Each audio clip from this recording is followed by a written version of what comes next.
Recently हमें से बहुत लोगों ने मीम कॉइन्स के बारे में सुना और पढ़ा होगा। मीम कॉइन्स जैसे कि डोज कॉइन, शिबा इनू, जिन्हें जब इन्वेस्टर्स देखते हैं तो उन्हें लगता है कि क्या यार ये क्या मजाक चल रहा है, लेकिन जो लोग स्पेकुलेटर्स हैं उन्हें लगता है ठीक है यार मेरे लिए तो ये लॉटरी की तरह है। लेकिन आज हम दो अमेजिंग क्रिप्टो प्रोजेक्ट्स के बारे में बात करेंगे कि किस तरीके से ये ऑसम बिजनेसेस खुल रहे हैं क्रिप्टो की वजह से, जो पहले पॉसिबल नहीं थे। तो सबसे पहला प्रोजेक्ट है रेंडर, और एक ऑब्वियसली सबसे पहला हमारा लॉजिकल सवाल ये बनता है कि रेंडर क्या होता है और कौन सी प्रॉब्लम ये सॉल्व करता है। तो अगर आपने पिक्सार की बनाई हुई 3D animated movie monsters university देखी होगी तो हम उनकी 3D एनिमेशन से बहुत इंप्रेस भी हुए होंगे।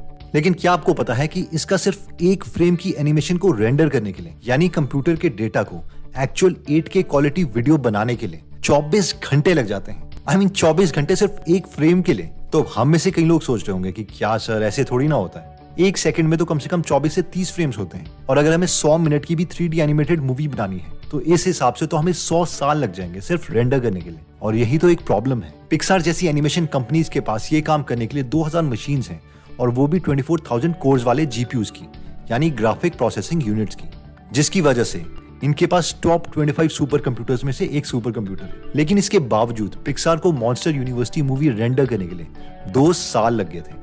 तो आई होप कि आप समझ गए होंगे कि एनिमेशन की दुनिया में प्रॉब्लम क्या है। प्रॉब्लम ये है कि पिक्सार जैसी कंपनीज के पास तो रेंडरिंग फार्म्स हैं, यानी मशीन है जो रेंडर कर सकती है, लेकिन छोटी कंपनीज या फर्म्स के पास ये ऑप्शन अवेलेबल नहीं है। तो अभी तक वो क्या करती थी कि Amazon के सर्वर्स रेंट पर लेती थी, जिसके लिए उन्हें पे करना पड़ता था एक बहुत ज्यादा कॉस्ट। और अगर किसी स्टूडेंट या फ्रीलांसर की बात करें तो उन बेचारों के पास तो वैसे ही कम पैसे हैं, इसलिए वो ये चीज कर नहीं सकते। तो अब नेक्स्ट सवाल आता है कि ठीक है हम प्रॉब्लम तो समझ गए, लेकिन क्रिप्टो करेंसी बीच में कहां से आ गई। तो जूल्स उर्बाक, जो कि फाउंडर और CEO हैं रेंडर नेटवर्क के, उन्होंने एक बहुत ही ऑसम सोल्यूशन निकाला इस प्रॉब्लम का। उन्हें पता है कि अभी बहुत से लोग पूरी दुनिया में इथेरियम या बाकी क्रिप्टो करेंसी के लिए माइनिंग कर रहे हैं, जिसके लिए सबने 3 लाख 10-10 लाख रुपए इन्वेस्ट करे हैं GPU के लिए, जिससे वो माइनिंग कर रहे हैं ईथर की, और ईथर को बेचने पर वो पैसे कमाते हैं। लेकिन बहुत ही जल्द इथेरियम अपडेट हो जाएगा इथेरियम 2.0 में, जिसमें GPUs की जरूरत नहीं होगी। तो अब क्योंकि बहुत से लोगों के पास ऑलरेडी ये महंगे GPUs हैं जो किसी काम के नहीं रहेंगे, तो जूल्स ने सोचा कि क्यों ना कोई ऐसा तरीका निकाला जाए जिससे इन लोगों के GPUs को यूज करके 3D सीन्स की रेंडरिंग की जाए और इन्हें पे कर दिया जाए। तो अब मेन सवाल आता है कि इसका बिजनेस मॉडल काम कैसे करता है। तो इसमें टोटल 4 स्टेप्स हैं। स्टेप 1, मान लीजिए कि आपको जिस भी फाइल की रेंडरिंग करनी है तो आप इनके प्लेटफॉर्म पर जाएंगे और वहां पर अपना टास्क सबमिट कर देंगे, यानी वो फाइल सबमिट कर देंगे जिनकी आपने रेंडरिंग करनी है। स्टेप 2, प्रोग्राम खुद ही कैलकुलेट कर देगा कि इस फाइल को रेंडर करने के लिए कितने GPU रिसोर्सेज की जरूरत होगी, और इसका प्राइस आपको रेंडर टोकन की फॉर्म में आपको बताया जाएगा। और फिर जब आप पे कर दोगे तो वो काम माइनर्स को सेंड कर दिया जाएगा टुकड़ों में, ताकि वो सस्ते में हो और जल्दी हो जाए। स्टेप 3, जब माइनर्स आपकी फाइल्स को रेंडर कर देंगे तो वो आपको रेंडर नेटवर्क के जरिए रेंडर फाइल्स मिल जाएंगी। स्टेप 4, जिस वक्त आपको रेंडर्ड फाइल्स मिल जाएंगी उस वक्त पर आपने जो रेंडर टोकन दिए थे वो सब माइनर्स को मिल जाएंगे। और आई होप ये बिजनेस मॉडल आप अप्रिशिएट कर रहे होंगे कि बिना खुद के पैसे ज्यादा खर्च किए हुए जूल्स ने एक पूरा नेटवर्क बना दिया, जिसके लिए उन्होंने करोड़ों रुपए खर्च नहीं करे GPU फार्म्स बनाने के लिए, बल्कि डिस्ट्रीब्यूटेड नेटवर्क क्रिएट कर दिया कि कोई भी माइनर आए GPU, बिजली और इंटरनेट कनेक्शन लेके, और उन्हें रेंडरिंग का काम मिलता रहे, जिसके बदले में उन्हें रेंडर टोकन भी मिलते रहेंगे। I mean, माइनर्स को भी इसके लिए अच्छे पैसे मिलेंगे, रेंडर करवाने वाले आर्टिस्ट को भी फायदा होगा कि कम पैसे में उन्हें ज्यादा स्पीड मिल रही है, और इवन जूल्स उर्बाक को भी फायदा है कि उन्होंने Amazon जैसी कंपनीज को टक्कर दे दी, वो भी बिना खुद के ज्यादा पैसे खर्च किए। और ये सिर्फ इसलिए हो पाया है क्योंकि ब्लॉकचेन टेक्नोलॉजी की वजह से हम डिसेंट्रलाइज्ड नेटवर्क से काम करवाना सीख गए हैं। है ना ये अमेजिंग टेक। और ये एक अच्छी इन्वेस्टमेंट बन सकती है अगर हम रेंडर का टोकन ले लेते हैं, और ये बिजनेस एज अ होल बहुत ग्रो करता है। लेकिन इसके बहुत से रिस्क भी हैं। आई थिंक वीडियो के शुरू में मैं ये मैसेज देना भूल गया, बट ये इंपॉर्टेंट है।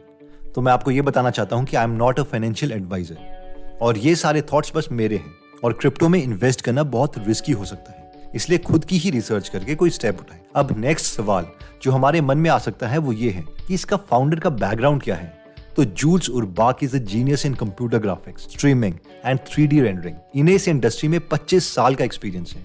जूल्स ओटॉय इंक की कंपनी के फाउंडर हैं। तो इन शॉर्ट ऐसा नहीं है कि ब्लॉकचेन टेक्नोलॉजी के आने पर इन्होंने 3D रेंडरिंग को इजी करने का तरीका सोचा।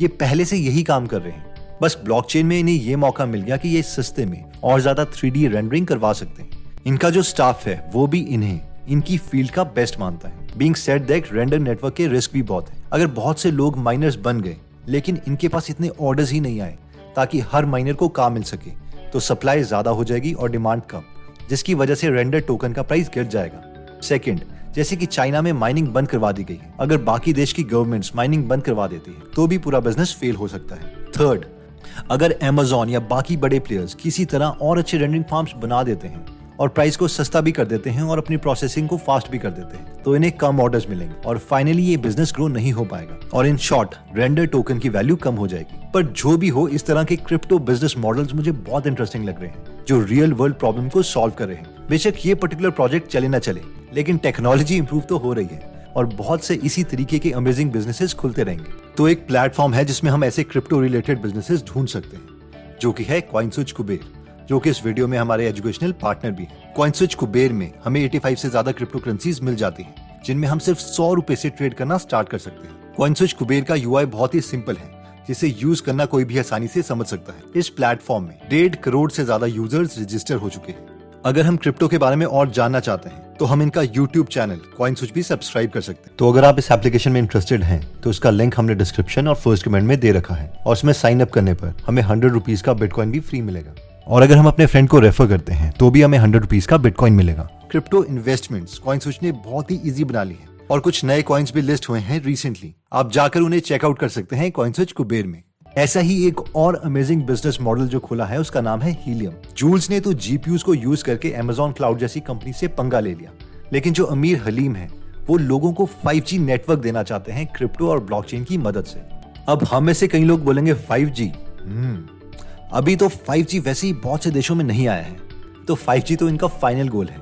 लेकिन अभी इन्होंने एक काफी बड़ा IoT नेटवर्क बना दिया है। तो जिन्हें नहीं पता IoT के बारे में, तो बस हमें इतना याद रखना है, जैसे कि स्विचेस, गीजर्स या कोई भी डिवाइसेस, उन्हें हम इंटरनेट से कनेक्ट कर सकते हैं, जिसके लिए बहुत कम डेटा पैक चाहिए।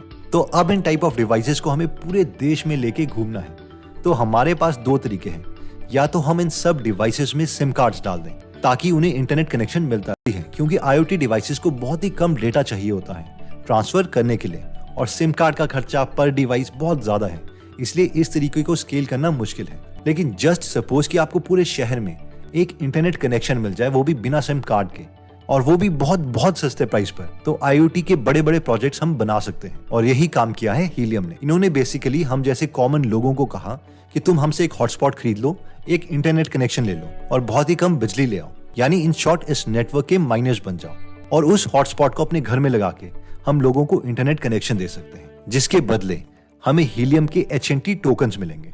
वेरी गुड, ठीक सवाल आया आपके मन में कि हम इन हीलियम कॉइन्स को कैश में कैसे कन्वर्ट कर सकते हैं।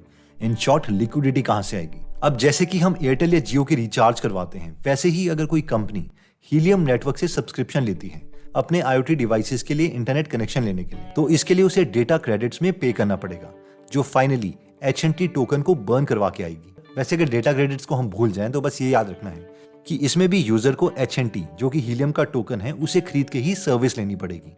अभी बहुत सी फेमस कंपनी जैसे कि एयरली, लाइम, सेल्सफोर्स एक्सेट्रा इनके कस्टमर्स हैं, और अगर ये लोगों को IoT सर्विस के बजाय एक्चुअल में 5G नेटवर्क दे देते हैं, तो इलॉन मस्क के स्टारलिंक प्रोजेक्ट से ही डायरेक्ट पंगा है।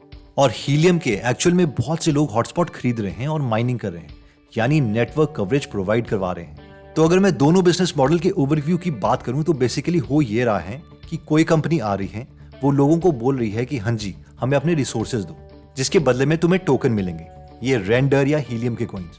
यानी इन कंपनीज ने बिना पैसे खर्च किए हमसे पूरा इंफ्रास्ट्रक्चर बनवा दिया। अब ये एक अच्छी बात है, लेकिन अगर हम लॉन्ग टर्म इन्वेस्टिंग की बात करें तो मेरी समझ से इन प्रोजेक्ट्स में फायदा हमें तभी होगा जब एक्चुअल में इनको कोई यूज कर रहा है, यानी इनके पास कस्टमर्स हैं और वो ग्रो करता रहता है। और इस सेंस में अगर हम देखें तो क्रिप्टो कोई बहुत ही बड़ी चीज या मिस्टीरियस चीज नहीं है। दोस्तों, अगर आप अपने को अपने कॉम्पिटिटर से पीछे नहीं रखना चाहते तो आप फ्री टाइम में अमेजिंग बुक समरी जरूर सुने।